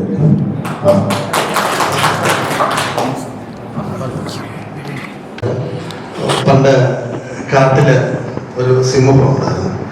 അപ്പൊ ഈ സിംഹത്തിന് അവിടെ 4 കാളകളുണ്ടായിരുന്നു. അപ്പൊ ഈ സിംഹത്തിന് ദയവായി ശ്രദ്ധിക്കണം, വേറെ ഒരു കാര്യത്തിന് പോകരുത്. ഇനി നമുക്ക് വളരെ സീരിയസ് ആയിട്ട് ഇരിക്കേണ്ട ടൈമാണ്. അതുകൊണ്ട് എല്ലാവരും ശ്രദ്ധിക്കണം. അപ്പൊ ഈ 4 കാളകൾ എപ്പോഴും ഒരുമിച്ച് നടക്കും. അപ്പൊ 4 കാളകൾക്ക് 4 നിറമാണ്. ചുമല, കറുപ്പ്, ബ്രൗൺ കളർ, പിന്നെ ഒരു വെള്ള, ഇങ്ങനെ. അപ്പം ഇതിൻ്റെ ഒരു പ്രത്യേകത എന്ന് പറയുന്നത് സിംഹത്തിന് എപ്പോഴും ആഗ്രഹമാണ് ഇതിനൊന്ന് ഭക്ഷിക്കണോ. പക്ഷെ പലവട്ടം ഇവർ ഒരുമിച്ചുള്ളപ്പോൾ പോയി അറ്റാക്ക് ചെയ്യാൻ നോക്കി. ഒരു കാരണവശാലും തോപ്പിക്കാൻ സിംഹത്തിന് പറ്റിയില്ല. അപ്പൊ സിംഹം ഒരു രക്ഷയില്ലാതെ ഇങ്ങനെ ആലോചിച്ചിട്ട് സിംഹം എന്താന്ന് വെച്ചാൽ എന്തെങ്കിലും ഒരു ഐഡിയ വേണം. അപ്പോൾ ഒരു കുറുക്കനോട് അഭിപ്രായം ചോദിച്ചു, എന്താ കുറുക്ക ഇങ്ങനെ 4 കാളുണ്ട്, എനിക്കെന്നെ ഭക്ഷിക്കാൻ പറ്റുന്നില്ല, ഞാൻ പല ശ്രമവും നടത്തി, എനിക്ക് പറ്റുന്നില്ല. അപ്പൊ കുറുക്കനോട് പറഞ്ഞു, ഞാൻ അങ്ങനെ ഒരു ഐഡിയ പറഞ്ഞു തന്നാൽ എനിക്കെന്ത് ഗുണമെന്ന് ചോദിച്ചു. അപ്പം കുറുക്കൻ പറഞ്ഞു, ഒരു കാര്യം ചെയ്യും, നിനക്കും ഗുണമുണ്ട്, ഇതിന് ഞാൻ ഭക്ഷിച്ചു കഴിഞ്ഞാൽ ബാക്കി നിനക്കും നിന്റെ ആളുകൾക്കും ബാക്കി ഭക്ഷിക്കാമല്ലോ. അപ്പൊ നീ അതിനൊരു ഐഡിയ പറഞ്ഞു തരാൻ പറഞ്ഞു. അപ്പൊ എന്നോട് പറഞ്ഞു, ഒരു കാര്യം ചെയ്യും, പരസ്പരം ഇവരെ തെറ്റിച്ചാൽ മതി. പരസ്പരം തെറ്റിച്ചു കഴിഞ്ഞാൽ ഇവര് ഒറ്റയ്ക്കാവും നിനക്ക് നിഷ്പ്രയാസം അവിടെ തോൽപ്പിക്കാം. അപ്പൊ അങ്ങനെ സിംഹത്തിന്റെ തലയിലോട്ട് കുഞ്ഞു വന്നു. സിംഹം അവിടെ നിന്ന് പറഞ്ഞു, ചുമന്ന കാള പറഞ്ഞു കറുത്ത കാളയ്ക്ക് കൊമ്പനിച്ചൊരു പ്രശ്നമാണ് എന്ന് പറഞ്ഞ് അങ്ങോട്ടും ഇങ്ങോട്ടും കുത്തിത്തിരിപ്പുണ്ടാക്കി. അതുപോലെ തന്നെ ബ്രൗൺ കാളയോട് പോയി പറഞ്ഞു, നിന്നെ കറുത്ത കാളയ്ക്ക് ഇഷ്ടമല്ല, കാരണം നീയാണ് ഈ കൂട്ടത്തിൽ ഏറ്റവും മോശമെന്ന് പറഞ്ഞു. എങ്ങനെ ഇവരെ 4നെയും 4 തരത്തിൽ അവര് കുറ്റപ്പെടുത്തി കഴിഞ്ഞപ്പോൾ ഇവര് തമ്മിൽ ഇഷ്യൂസ് ആയിട്ട് പിന്നെ ഇതിന് നയാൻ പോകുന്ന ഒറ്റയ്ക്ക് സിംഹം രക്ഷപ്പെട്ടു. സിംഹം എന്ത് ചെയ്തു, ഒരേ സമയത്ത് ഓരോരുത്തരെ പിടിച്ചതും എന്ന് പറഞ്ഞതാണ് ഈ ഗോൾഡ് സ്റ്റോം. ഗോൾഡ് സ്റ്റോം ഇപ്പം നല്ല ശക്തമായിട്ട് പോയിക്കൊണ്ടിരിക്കുകയാണ്. ഇതിൻ്റെ അകത്ത് നിന്ന് നമ്മുടെ മെമ്പേഴ്സ് പല ആൾക്കാരും രാജിവെക്കാൻ ഒരുങ്ങുന്നുണ്ട്. അപ്പം എനിക്കും സമയം ഉണ്ടായിട്ടല്ല ഞാൻ ഇതിൻ്റെ കൂടെ നിൽക്കുന്നത്. എനിക്ക് അതുപോലെ തിരക്കുള്ളൊരു വ്യക്തിയാണ് ഞാൻ. കാരണം എനിക്ക് ഇതുപോലെ തന്നെ ക്ലാസ്സുകൾ എടുക്കാറുണ്ട്. മോട്ടിവേഷൻ ക്ലാസ് ഞാൻ ഒരു സ്കൂളിൽ എടുക്കുന്നുണ്ട്. അപ്പോൾ എനിക്ക് ബോൾഡ് ഫൗണ്ടേഷൻ എന്ന് പറഞ്ഞ ഒരു വലിയൊരു ഒരു കാര്യങ്ങളൊക്കെ ഉണ്ട്. അപ്പോൾ അതിൻ്റെ കൂടെ എനിക്ക് പറയാൻ എനിക്ക് നേരമില്ലാത്തതാണ്. പക്ഷേ ഈ സൊസൈറ്റിയെ നമ്മൾ ആദ്യമായിട്ട് വന്നു ഇതിനെ എങ്ങനെയെങ്കിലും ഡെവലപ്പ് ചെയ്തുകൊണ്ട് വരാമെന്നുള്ള ആഗ്രഹം കൊണ്ട് മാത്രമാണ് നമ്മൾ ഇതിൻ്റെ കൂടെ നിൽക്കുന്നത്. അപ്പം ഇതിൽ പല ആളുകളും ഇപ്പം മാറണമെന്ന് പറയുന്നുണ്ട്. അപ്പം എന്താണെന്ന് നമുക്ക് ഇതിൽ തന്നെ ഇന്ന് നമുക്കൊരു തീരുമാനം എടുക്കണം. കാലങ്ങളെ പോലാകണം, ഒരുമിച്ച് നിൽക്കണോ അതോ മാറി നിൽക്കണോ എന്നൊക്കെ നമുക്ക് വേണമെങ്കിൽ ഇന്ന് ചിലപ്പോൾ ചരിത്രമായിരിക്കും. കാരണം ഇന്നത്തെ ഒരു മീറ്റിങ്ങിൽ നമുക്ക് ഇത്രയും ശക്തമായിട്ട് നമുക്ക് തിരിച്ചു വരാൻ പറ്റുവാണെങ്കിൽ ചിലപ്പോൾ ഗോൾഡ് സ്റ്റോം ഏറ്റവും നല്ല മുൻപന്തിയിലെത്തും. ഇല്ലെങ്കിൽ വിധി എന്താണെന്ന് നമുക്ക് ഒരിക്കലും പറയാൻ പറ്റത്തില്ല. അപ്പോൾ ചെറിയ മാറ്റങ്ങൾ സംഭവിച്ചുകൊണ്ട് നമുക്ക് ഈ ഗോൾഡ് സ്റ്റോമിനെ മുന്നേറാം. അതാണ് എൻ്റെ വ്യക്തിപരമായ അഭിപ്രായം. അപ്പം മറ്റുള്ള എന്താണെന്ന് വെച്ചാൽ ഉള്ള കാര്യങ്ങൾ നമുക്ക് ഇന്ന് തന്നെ തീരുമാനിക്കാം. ശരിക്കും ഇവിടെ ഉള്ളവരെ എടുക്കണോ അതോ എങ്ങനെയാണ് അതിൻ്റെ തീരുമാനം? നിങ്ങൾക്ക് തീരുമാനിക്കാം. കാരണം ഇപ്പം ഇവിടെ ഇല്ലാത്ത ആളുകൾ നമുക്ക് ഇതിനകത്ത് തന്നിട്ടുണ്ട്. അപ്പൊ അവരെ ഇതിനകത്ത് ഇൻക്ലൂഡ് ചെയ്യണം. ഇവിടെ ഉള്ളവരെ ചെയ്യണം. എന്താണെന്നുള്ള കാര്യം അപ്പൊ അത് നിങ്ങൾ തീരുമാനിക്കണം. നിങ്ങളാണ് പറയുന്നത്.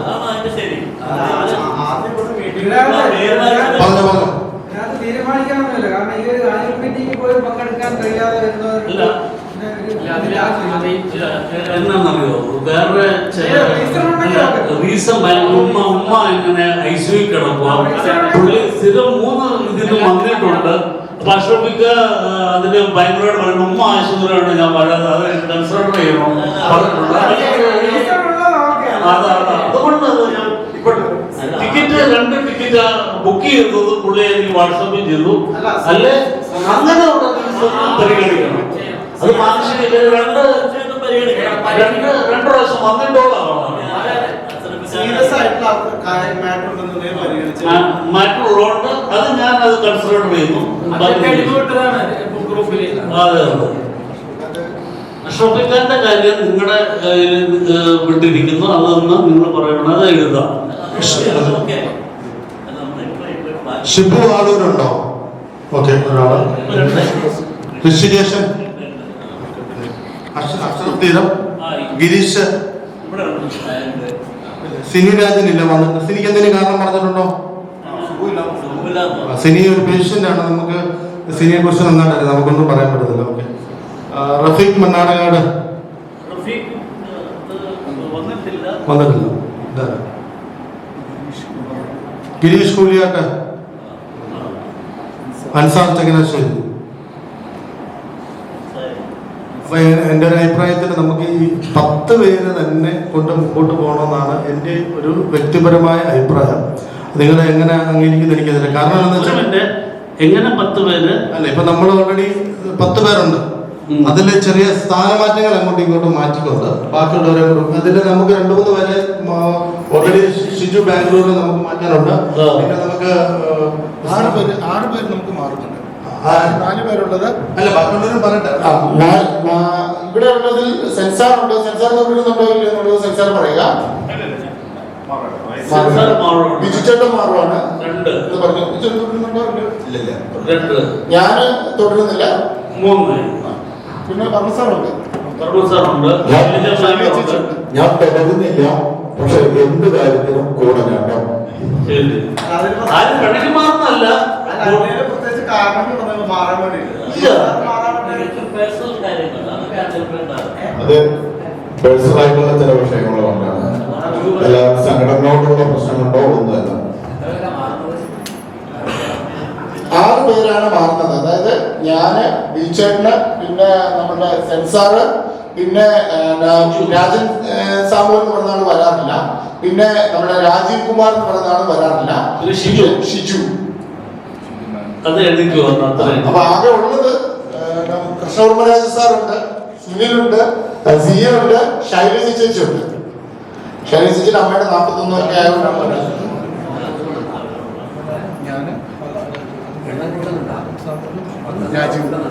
അല്ല, അത് നിങ്ങളെ തീരുമാനിക്കുന്നത് ജനറൽ ബോഡിയുടെ തീരുമാനം ആർക്കൊക്കെ എനിക്കൊരൊറ്റ അഭിപ്രായമുള്ളൂ. അതായത് ഇതിൻ്റെ അകത്ത് രാജൻ സാമുവലും ഷിജുവും രാജുവുമാണ് അത്യാവശ്യം അവർ. കാരണം ഷിജു സ്ഥിരം വരുന്ന ആളാണ്. ഷിജുവിന് ഇപ്പം UK പോകുന്നതുകൊണ്ട് മാത്രമാണ് ഷിജു മാറുന്നത്. അപ്പൊ അതിനൊരു പ്രത്യേക കാരണം. അപ്പൊ രാജൻ സാമുവലും രാജുവും അദ്ദേഹം ശരിക്കും കാര്യങ്ങളൊന്നും പങ്കെടുക്കാറില്ല. ഒരു അഭിപ്രായം അപ്പൊ ആവശ്യമുള്ളവരെ നമുക്ക് ഇനി വെച്ചോണ്ടിരിക്കാൻ പറ്റത്തില്ല. അതുകൊണ്ടാണ് നമ്മൾ മാറി. അപ്പൊ എനിക്ക് പറയാനുള്ള അഭിപ്രായം, ഈ കമ്മിറ്റിയിലുള്ള ജിംസ് ജോയിന്റ് സെക്രട്ടറി ആയിട്ട് കമ്മിറ്റി തന്നെ മാറ്റിയിട്ടെ. അതാണ് എന്റെ ഒരു അഭിപ്രായം. പിന്നെ എന്റെ അഭിപ്രായം മാത്രമാണ്, നിങ്ങൾക്ക് തീരുമാനിക്കാം. രണ്ടാമത് സെൻ ശശിധരൻ ക്യാഷ്യറായിട്ട്, അതായത് ക്യാഷ്യറായിട്ട് സെൻ വരട്ടെ. അങ്ങനെയാണെങ്കിൽ ഇതിനൊരു നിലനിൽപ്പുണ്ടോ? കാരണം അതിന് ബാക്കിയുള്ള 3 പേരെ എന്റെ ഒരു അഭിപ്രായമുണ്ട്. മാറുന്നവരെ പിടിച്ചു നിർത്തരുത്. മാറുന്നവരെ പിടിച്ചു. കാര്യം നമുക്ക് മാറുന്നവര് ആ ഒരു ഈർച്ചയോടെ നിന്ന് കഴിഞ്ഞാൽ നമുക്ക് സംഘടനയാണ് വലുത്, ആ വ്യക്തികളല്ല. ഇതിലൊരു കാര്യം എന്താണെന്ന് വെച്ചാൽ മാറുന്ന ഇവരൊക്കെ ആദ്യം നമ്മളെ ഞാൻ പറഞ്ഞു അതല്ല, എനിക്ക് മാറുന്ന, ഞാൻ അഭിപ്രായം പറയുന്ന ആളെ അല്ല, ഞാൻ സൈലന്റ് ആയിട്ട് എപ്പോഴും മാറണം മാറണം മാറണം എന്ന് പറയുമ്പം അത് നമുക്ക് ആ വേദന, അത് മനസ്സിലാക്കണം. പുതിയ ആൾക്കാർ വരട്ടെ. പുതിയ ആൾക്കാരല്ലേ ഇതെന്ന് പറയുന്നത്. നമ്മളുള്ളവർ തന്നെ ഇത്രയും കെട്ടിപ്പടുത്തി അവർക്കൊക്കെ എക്സ്പീരിയൻസിലാണ്. അവരെ ഇതൊന്നും പഠിപ്പിച്ചു കൊടുക്കില്ല. പുതിയ ആൾക്കാർ വരട്ടെ, അവർക്ക് അവസരം കൊടുക്കില്ല. നമ്മൾ എന്തിനും മെമ്പറായിട്ട് ഉണ്ടല്ലോ. നമ്മളെല്ലാ കാര്യങ്ങളും ആൾക്കാരോട് നേതൃത്വത്തിലേക്ക് വരട്ടെ എന്നാണ്. അത് എന്താന്ന് വെച്ചാൽ അത് സ്ഥിരം രാജ്യം എഴുതി കൊടുത്തു, സെക്രട്ടറി സ്വീകരിച്ചു. അത് എന്തായാലും പൊതുയോഗ പാസ്സാക്കണ്ട, നിങ്ങൾ പാസ്സാക്കണ്ട. സെക്രട്ടറി സ്വീകരിച്ചതൊക്കെ കറക്റ്റാണ്. പക്ഷെ ഇതിനൊരു ഐക്യം ഇല്ലാതാവും എന്നുള്ള കാര്യം ഞാനിപ്പോ ഉറപ്പിച്ചു പറയുന്നത്. ഇത് വളരെ ഐക്യമായിട്ട് നിൽക്കുന്ന ഒരു കേസാണ്. നിങ്ങൾക്ക് തീരുമാനിക്കാം. കാരണം എന്താ വെച്ചാൽ ഒരു വണ്ടിയിൽ നമ്മൾ കയറി, ആ വണ്ടി കറക്റ്റായിട്ട് യാത്ര ചെയ്യാൻ നമുക്കൊരു കോൺഫിഡൻസ് വേണം. വേണ്ടേ? ആ വണ്ടി ഇടയ്ക്ക് വെച്ച് ബ്രേക്ക് ഡൗൺ ആകാൻ ചാൻസ് ഉണ്ട്, അല്ലെങ്കിൽ അത് നമ്മുടെ പൊക്കയിലേക്ക് പൊരിക്കും അറിയാത്ത ചാൻസ് ഉണ്ട്, അങ്ങനെ ഒത്തിരി ചാൻസ് ഉണ്ട്. പക്ഷെ ആ വണ്ടിയിൽ നമ്മൾ സേഫ് ആണെന്ന് നമ്മൾ തീരുമാനിക്കണം. നമ്മുടെ കൂട്ടത്തിലുള്ള യാത്രക്കാരായി നിങ്ങൾ തീരുമാനിക്കണം. നിങ്ങൾക്ക് അഭിപ്രായം പറയാം. ഒരു ആഭ്യന്തര യുദ്ധം പൊട്ടി പുറപ്പെട്ടെന്ന് നമ്മൾ ഒരു എക്സാമ്പിളാണ് പറയുന്നത്. എല്ലാവരും ചിന്തിക്കണം, എല്ലാവരോടും കൂടിയാണ് ഞാൻ പറയുന്നത്. ഇതെന്റെ പാഷണൽ മാറ്ററും അല്ല, എന്നെ കൂടി ഉൾപ്പെടുത്തിക്കൊണ്ട് തന്നെ പെട്ടെന്നൊരു യുദ്ധം പൊട്ടി പുറപ്പെട്ടപ്പോൾ ആ യുദ്ധം നയിക്കുന്ന, ആ മുൻപന്തിയിൽ നിൽക്കുന്ന അയാളെ നമ്മൾ അവിടെ ഇന്ന് സീറ്റിലിരിക്കുന്ന ഒരാൾ തള്ളിക്കളയോ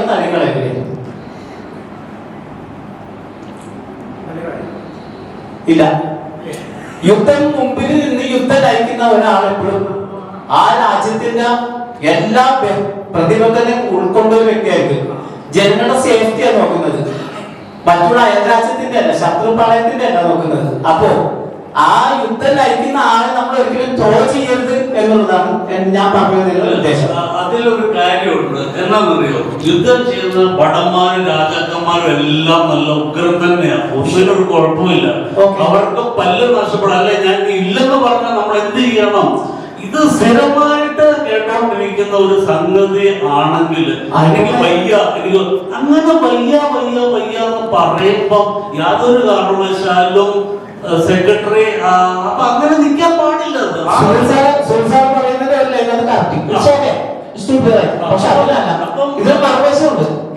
അപ്പോഴത്തേന് എന്താ, അങ്ങനെയുള്ളവർക്ക് റെസ്റ്റ് കൊടുക്കുക. സംഘടനയെ വളർത്താൻ ശ്രമിക്കുന്നവർ, ഇപ്പൊ ഞാൻ പറഞ്ഞു രാജീവ് ഇല്ല, കുറെ വർഷമില്ല. ആ പുള്ളി എന്തിനാ? രാജസാധാരണ ഗ്രൂപ്പിൽ ഒരു വർത്താനം പറഞ്ഞിട്ടില്ല. ആ പുള്ളി എന്തിനാ? ആ സ്ഥാനത്തൊക്കെ പുതിയ ചെറുപ്പം. ഞാനും എപ്പോഴും പറയാം ഞാൻ മാറണം. പക്ഷെ എന്നെ ഈ ഗ്രൂപ്പിലുള്ളവർ ഭയങ്കര വിശ്വാസവും നീ ഇല്ല എല്ലാം പൊളിഞ്ഞു പോകുന്ന പലരും പറഞ്ഞതിന് പേര് മാത്രമേ ഞാൻ നിൽക്കുന്നത്. എനിക്ക് താല്പര്യമായിട്ടല്ല. അപ്പൊ എന്റെ ലക്ഷ്യം ഈ സംഘടന വളരണം. അത്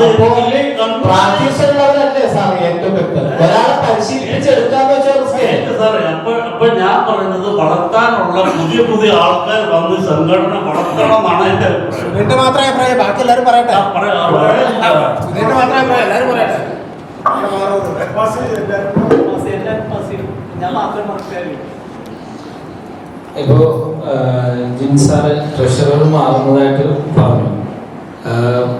അത് എല്ലാവർക്കും ഉള്ളതുപോലെ ഞാൻ തുറന്നു ചോദിക്കുകയാണ്. നമ്മൾക്ക് തുറന്നു ചോദിക്കാൻ പറ്റിയ ഒരു അവസരമാണ്. ഈ നമ്മുടെ എക്സിക്യൂട്ടീവ് ഗ്രൂപ്പിലുള്ള ആളുകൾ തമ്മിൽ എന്തെങ്കിലും പ്രശ്നങ്ങളുണ്ടോ എന്നൊരു ഡൗട്ട് പലപ്പോഴായിട്ട് ഗ്രൂപ്പുകളിൽ ചോദിക്കുന്നതായിരുന്നു. അതുകൊണ്ടാണോ, അല്ലെങ്കിൽ വ്യക്തിപരമെന്ന് പറഞ്ഞ് അദ്ദേഹം ഒഴിയുന്നത്? പിന്നെ അതേപോലെ തന്നെ അദ്ദേഹം ഈ ഒരു ഗ്രൂപ്പ് രൂപീകരിക്കാൻ വേണ്ടി മുന്നിട്ടിറങ്ങിയ വ്യക്തികളിൽ ഒരാളാണ് അദ്ദേഹം. അദ്ദേഹത്തെ കണ്ടുകൊണ്ട് തന്നെയാണ് ഒരുപാട് പേര് വന്നത്. ഓരോ പ്രസംഗങ്ങളിലും ഓരോ ആനുവൽ മീറ്റിലും ഓരോരുത്തരും പ്രസംഗിക്കാറ്, ഇന്നും പ്രസംഗിച്ചു. പക്ഷെ അദ്ദേഹം മാറുന്നത് എന്തുകൊണ്ട് എന്നുള്ളത് ഒന്ന് വിശദമാക്കാൻ കൊള്ളാം. പക്ഷെ ഒരു കാര്യം ഉറപ്പിക്കാം, ഈ ഉള്ള എക്സിക്യൂട്ടീവ് അംഗങ്ങൾ ഇപ്പോ ഈ ഇരിക്കുന്ന, അതായത് ഇപ്പോ ഞാൻ വന്ന മീറ്റിംഗിൽ കണ്ട വ്യക്തിത്വങ്ങളാണ് ഈ ഇരിക്കുന്നത്. ഇവര് ഒന്നിച്ചു നിൽക്കുന്ന, ഇത്രയും പേര് നിൽക്കുന്ന ആ ഒരു ഒത്തൊരുമ ഈ ഒരു ഘട്ടം വരെ എത്തിയിട്ടുണ്ട്, ഒരു സിനിമ വരെ എത്തിയിട്ടുണ്ട്.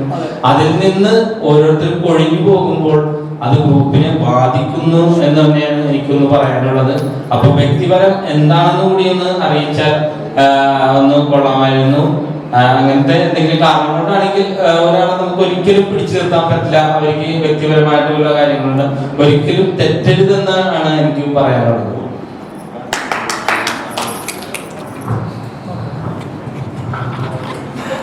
ഇപ്പോ സെക്രട്ടറി സാറ് പറഞ്ഞ പോലെ തന്നെ ചുവന്ന പശുവിന്റെയും കറുത്ത പശുവിന്റെയും കഥ തന്നെയാണ് എനിക്കും പറയാനുള്ളത്. പരമാവധി നിങ്ങൾ തമ്മിൽ എന്തെങ്കിലും പ്രശ്നങ്ങൾ ഉണ്ടെന്നുണ്ടെങ്കിൽ അത് പരമാവധി രമ്യതപ്പെട്ടിട്ട് വേണം നമ്മള്. നിങ്ങളാണ് അമരത്തുള്ളത്. ആ അമരത്തുള്ള ആളുകളെ കണ്ടിട്ടാണ് നമ്മൾ ഈ ഗോൾഡ് സ്റ്റോമിലേക്ക് ഞാൻ മെമ്പറായിട്ട് വന്നത്. ജീൻ സാറാണ് എന്നെ ഇതിലേക്ക് മെമ്പറാക്കിയിട്ട് എടുത്തിട്ടുള്ളത്. അപ്പോ ഒരു വാർഷികം കൂടി നിങ്ങൾ നിൽക്ക്, ഒരു വാർഷികം കൂടി നിങ്ങൾ നിന്നിട്ട് അതുവരെ നിൽക്കണം. അതാണ് അതിന്റെ ശരി. പിന്നെ നിങ്ങൾ തമ്മിൽ വ്യക്തിപരമായിട്ടുള്ള എന്തെങ്കിലും വിഷയം ഉണ്ടെങ്കിൽ അത് നിങ്ങൾ തമ്മിൽ ചർച്ച ചെയ്ത് പരിഹരിക്കാൻ തന്നെ വേണം. ആ പരിഹരിച്ചു കഴിഞ്ഞാൽ തന്നെയാണ് അദ്ദേഹം പറഞ്ഞ പോലെ നമ്മളൊക്കെ ഭടന്മാരാണ്, നമ്മളൊക്കെ നിങ്ങളുടെ പിന്നിലുണ്ട്, നിങ്ങളാണ് നമ്മുടെ രാജാക്കന്മാര്. അപ്പൊ നിങ്ങൾ ഒരു പ്രശ്നങ്ങളും ഇല്ലാത്ത രീതിയിൽ നിങ്ങൾ തമ്മിൽ യാതൊരുവിധ വിഷയം ഉണ്ടാകും. അത് തന്നെയാണ് ഗ്രൂപ്പിലും കാണുന്നത്. ഗ്രൂപ്പിലും ആ ഒരു വഴക്കുമ്പോൾ തന്നെയാണ് കാണുന്നത്. അപ്പൊ അത് പരമാവധി ഇല്ലാത്ത രീതിയിൽ വേണം നമുക്കിത് വിജയിച്ച് മുന്നോട്ട് പോകാൻ. അല്ലെങ്കിൽ നമ്മൾ സാറ് പറഞ്ഞ പോലത്തെ കഥയിലേക്ക് നമ്മൾ കടക്കേണ്ടി വരും. അത് കടന്നു കഴിഞ്ഞു കഴിഞ്ഞാൽ ഈ ഗ്രൂപ്പ് ഇല്ല, ഈ സിനിമ ഇല്ല, ഒന്നും ഉണ്ടാവില്ല. ഇത് ഇവിടെ കൊണ്ട് തീരെ ഈ ഗ്രൂപ്പ് എന്ന് പറഞ്ഞ ഈ ഗോൾഡ് സ്റ്റോം എന്ന് പറഞ്ഞ ഗ്രൂപ്പ് ഇവിടെ കൊണ്ട് തല്ലി പിരിയും. അത് പിരിയാതിരിക്കണമെങ്കിൽ ആരെങ്കിലും അതിന്റെ നെടുന്തൂണായിട്ട് നിന്ന് തന്നെ പറ്റൂ എന്നാണ് എനിക്ക് എന്റെ ഒരു വ്യക്തിപരമായ. പിന്നെ നിങ്ങൾ നമ്മള് ക്ലാസ് ആറ് ഒന്നും മുന്നിൽ ഞാൻ ആ ഒരു ഭയങ്കരമായിട്ടുള്ള ഒരു നിരാശയിലാണ് ആളിരിക്കുന്നത്. അതെന്താണെന്ന് എനിക്കറിയില്ല. അത് ആളെന്നെയാണ് പറയുന്നത്. അത് ആള് പറയുന്നത് എന്റെ ഒരു പ്രതീക്ഷ.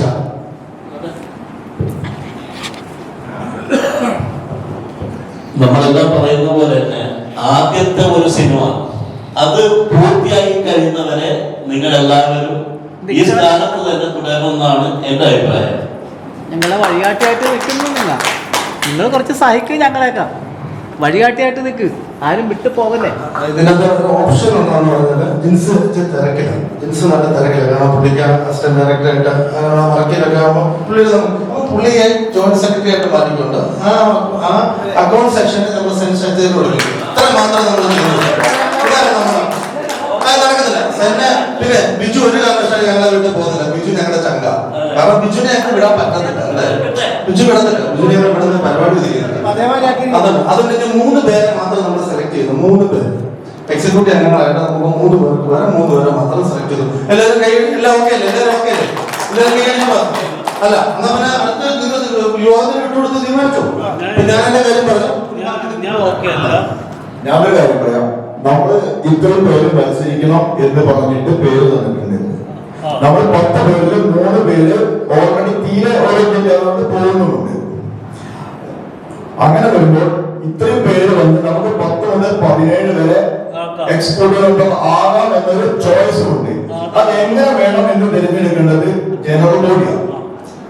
ഞങ്ങൾ പറയുന്നതോ നിങ്ങൾ പറഞ്ഞോ എല്ലാം കൂടി യോജിച്ചിട്ട് ഒരു തീരുമാനം ഉണ്ടാകണ്ടേ? ആ തീരുമാനം അല്ലെങ്കിൽ ഇപ്പൊ 9 പേരെന്ന് ആ 9 പേര് എടുത്തിട്ട് 6 പേര് കൂടും 3 പേര് പോയാൽ 7 9 പേര് വന്നാൽ 16 പേരാവും, 17 ആവില്ല. അങ്ങനെ വേണമെങ്കിൽ അങ്ങനെ ചെയ്യാം. അത് ആലോചിക്കേണ്ട എല്ലാവരും കൂടി ഒരു അഭിപ്രായം അതിനനുസരിച്ച് വളർത്താൻ ചേർക്കണം, വളർത്തണം. കാര്യം നമുക്ക് ഞാൻ സിനിമയുടെ പുറകെ ഓടുകയാണ്. അപ്പൊ എന്താ എനിക്ക് ചിലപ്പോൾ മെസ്സേജ് ഇടാനൊന്നും പറ്റത്തില്ല. അപ്പൊ ഞാൻ പ്രസിഡന്റിന്റെ പുറകെ ഒരു വൈസ് പ്രസിഡന്റ് വേറെ 3-4 പേരും കൂടെ ഉണ്ടെങ്കിൽ നമുക്ക് ഈ സംഘടനയെ വളർത്താൻ പറ്റും. അങ്ങനെ ഒരു 7 പേരെ നമ്മൾ കണ്ടെത്തിയേ പറ്റൂ. വേറെ കൂടുതൽ ആഡ് ചെയ്യണം.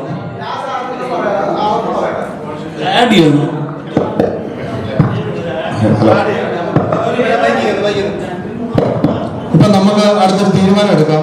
ഈ 7 പേര് ഓൾറെഡി നമ്മുടെ ഉണ്ട്. ബാക്കി 7 പേരെയും കൂടെ നമ്മൾ എക്സിക്യൂട്ടീവ് കമ്മിറ്റിയിലേക്ക് നമ്മൾ ആഡ് ചെയ്യണം. ഓക്കെ അല്ലേ? അങ്ങനെ നമുക്ക് ഇതങ്ങ് ഓക്കെ ആക്കാം. ശരിയല്ലേ? ആ പുതിയ ആൾക്കാര് പേര് മൊത്തം 14 പേര്. ശരി. ഷിജു ആളൂര്, ഷിബു ആളൂര് എന്ത് ഉണ്ടോ? ഓക്കെ, ഒന്ന് എണ്ണി ചെയ്യുന്നു. ഋഷികേശ്, അഷ്റഫ് തീരം, ഗിരീഷ് കെ ആർ, സിനി രാജൻ, ഗിരീഷ് കൂലിയാട്ട്, അൻസാരി ചങ്ങനാശ്ശേരി. അപ്പൊ നമ്മുടെ 14 പേര് 7 പേരെയും കൂടെ ആഡ് ചെയ്തിട്ട് എന്നാ ഫൈസലിനെ കൂടെ നമ്മൾ ആഡ് ചെയ്യാം. ഫൈസലിക്ക് അപ്പൊ 15 പേരാക്കി പറ്റിയിരിക്കുന്നത്. 15 പേര്. ഓക്കെ, ഇപ്പൊ ഓക്കെ അല്ലേ? അപ്പൊ എല്ലാവരും സാറ്റിസ്ഫൈഡ്, ആരും പോകുന്നില്ല. നമ്മൾ വിപുലീകരിച്ചു, അടിപൊളി. അടുത്ത വർഷം നമ്മളെ പൊളിച്ചെടുക്കും. ഓക്കെ, പ്രഷർ മതി. ഇപ്പൊ ട്രഷറായിട്ട് നമ്മളെ സെൻ ശശിധരനെ തെരഞ്ഞെടുത്തിരിക്കുന്നു. ഇല്ലില്ല, നടക്കത്തില്ല. കാരണം ഇത്രയും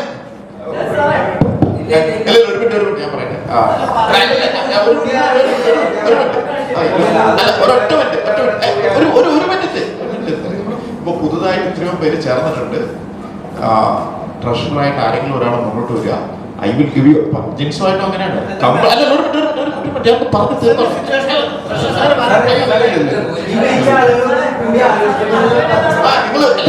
നമ്മള് ആദ്യത്തെ എക്സിക്യൂട്ടീവ് മീറ്റിംഗ്, ഇത് പുതുതായിട്ട് വിപുലമായിട്ടുള്ള എക്സിക്യൂട്ടീവ് മീറ്റിംഗ് കൂടുമ്പോൾ നമുക്ക് അതിൽ നിന്ന് ഒരാളെ ട്രഷറായിട്ട് തെരഞ്ഞെടുക്കാം.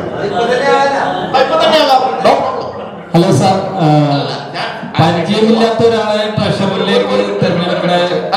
പറഞ്ഞോട്ടെ ഒരു മിനിറ്റ്. നമുക്കിപ്പോ ഇത്രയും പേര് പുതുതായിട്ട് വരുന്നത് എത്ര പേരാണ്? 15 പേര്. അതിൽ നിന്ന് നമുക്ക് ഒരാളെ ട്രഷറായിട്ട് തെരഞ്ഞെടുക്കാം. അല്ലല്ല, ഒരു മിനിറ്റ് അത് തീർത്തോട്ടെ. ഓക്കെ, അപ്പൊ ഈ പറഞ്ഞ ട്രഷറുണ്ട് എല്ലാ സഹായവും. ഇപ്പൊ ഞാൻ യൂഷ്വലി നമ്മൾ കണക്ക് ചെയ്ത് 2 ദിവസം ജെയിംസും ഞാനുമായിട്ട് അവിടെ പോയിരുന്നിട്ട് കംപ്ലീറ്റ് എടുത്ത് നോക്കി ചെയ്ത് റെഡിയാക്കി കൊടുക്കും. ഓക്കെ, അതിനുവേണ്ടി ഞാൻ അത്യാവശ്യം നല്ലൊരു എക്സൽ ഷീറ്റും ഒക്കെ ചെയ്തിട്ടുണ്ട്. ഒരു പണിയില്ല, അതിലേക്ക് കൃത്യമായിട്ടൊന്ന് എഴുതിയാൽ മതി ചെയ്യുന്നത്.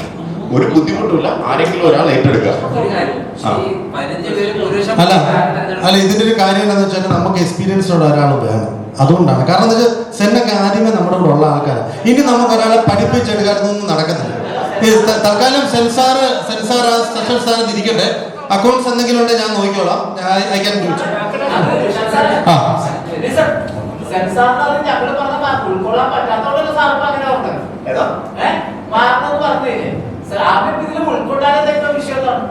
അല്ല, എന്തെങ്കിലും അക്കൗണ്ട്സ് ഒക്കെ ഞങ്ങളുടെ കൈകാര്യം ചെയ്തോളൂ. ഇവിടെ ഇപ്പം ഇല്ലെങ്കിലും എന്തായാലും സെൻസാർ നമ്മൾ അക്കൗണ്ട്സ് തീരുമാനം. എന്തെങ്കിലും ബുദ്ധിമുട്ടുണ്ട് അടുത്ത മീറ്റിംഗ് നമുക്ക് മാറ്റാം.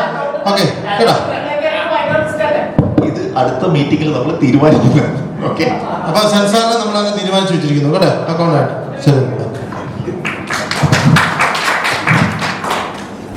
നമുക്കിപ്പം സെലക്ട് ചെയ്ത് എല്ലാവരും ഒന്ന് മുന്നിലേക്ക് വരിക. ഇവിടെ നിരുന്നിട്ട് നമുക്ക് ബാക്കിയുള്ള കാര്യങ്ങൾ ചർച്ച ചെയ്യാം. മമ്മൂട്ടി, മോഹൻലാൽ, സുരേഷ് ഗോപി എന്നിവർ ആദ്യമായി ഒരു ചിത്രത്തിൽ സഹായിച്ചിട്ടുണ്ട്. 3 പേര് അതിൽ അഭിനയിച്ചിട്ടുണ്ട്. അതേത് ചിത്രമാണ്?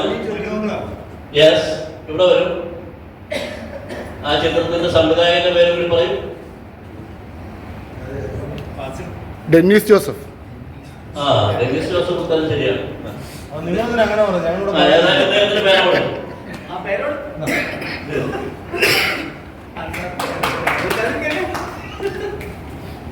നമുക്കറിയാം പ്രശസ്ത നടി ഷീല. ഈ ഷീലയോടൊപ്പം മമ്മൂട്ടി ആദ്യം അഭിനയിച്ച ചിത്രം ഏതാണ്? അതുപോലെ മോഹൻലാൽ ഷീലയോടൊപ്പം അഭിനയിച്ച ആദ്യ ചിത്രം ഏതാണ്? ഇതിൽ കോംബോ പ്രശ്നമല്ല, ചിലപ്പോൾ അവര് തമ്മിൽ ചിലപ്പോൾ കാണുന്നുണ്ടാവില്ല. ആ ചിത്രം പറഞ്ഞാൽ മതി. സ്ഫോടനം ശരിയാണ്. മോഹൻലാൽ ഷീലയോടൊപ്പം അഭിനയിച്ച ആദ്യ സിനിമ ആട്ടക്കലാശത്തിൽ ഷീലയില്ല. അത് തകിട് കൊട്ടാൻ പറഞ്ഞ പടമാണ്.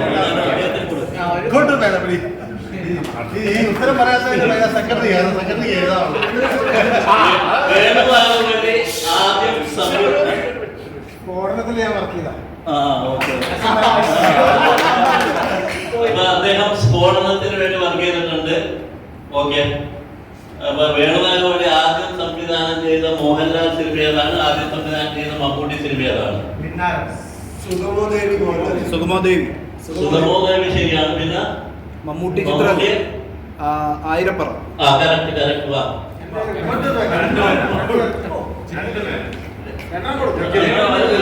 പേന തീർന്നവരെ ജോലി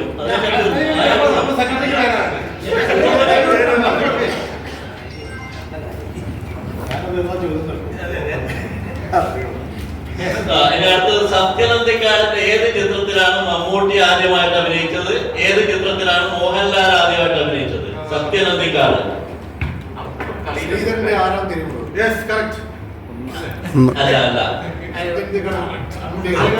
അതിനു മുമ്പ് അഭിനയിച്ചിട്ടുണ്ട്. അല്ല അർത്ഥമല്ല, ചെറിയ ഗസ്റ്റ് റോൾ. ഇല്ല, അത് മോഹൻലാലാണ്. മമ്മൂട്ടി ആദ്യം അഭിനയിച്ച സത്യനന്ദിക്കാട് ചിത്രം അതിലുണ്ട്. ആർക്ക് വേണം പറയാ? ഗാന്ധിനഗർ സെക്രട്ടറി. അതിനു മുമ്പ്, അതായത് ആദ്യത്തെ പടത്തിൽ മോഹൻലാൽ അഭിനയിച്ചിട്ടുണ്ട്, രണ്ടാമത്തെ പടത്തിൽ മമ്മൂട്ടി അഭിനയിച്ചിട്ടുണ്ട്. സത്യനന്ദിക്കാടിന്റെ രണ്ടാമത്തെ ചിത്രത്തിന്റെ പേരറിയോ? സുകുമാരനും നെടുമുടിയും പൂർണിമ ജയറാമായിരുന്നു. ഇല്ല, ശരി. അതിന്റെ പേര് കിന്നാരം.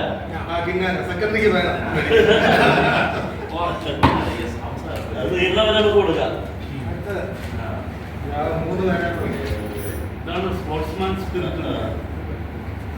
ജയറാമും മുകേഷും ഒരുമിച്ച് അഭിനയിച്ച ആദ്യ ചിത്രം ഏതാണ്? ആ ചിത്രത്തിന്റെ സംവിധായകനാണ് അപ്പൊ സുനിൽ സാറിന് സമ്മാനം.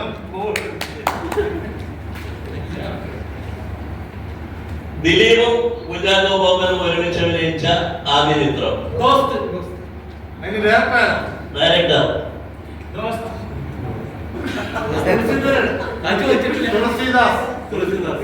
ഓക്കെ.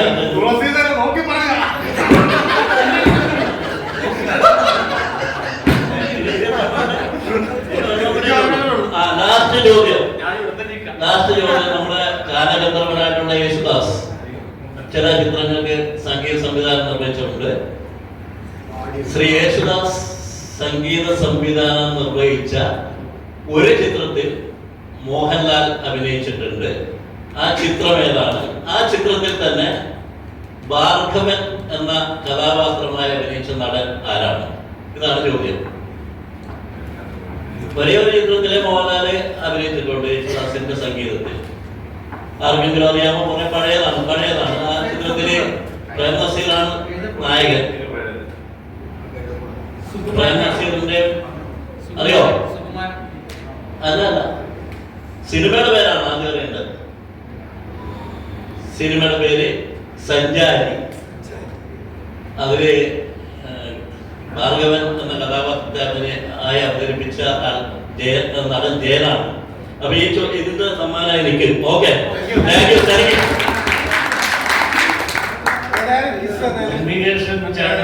നമ്മുടെ ഹൃദയം നിറഞ്ഞ ഗോൾഡസ്വാമിന്റെ ഹൃദയം നിറഞ്ഞ നന്ദി.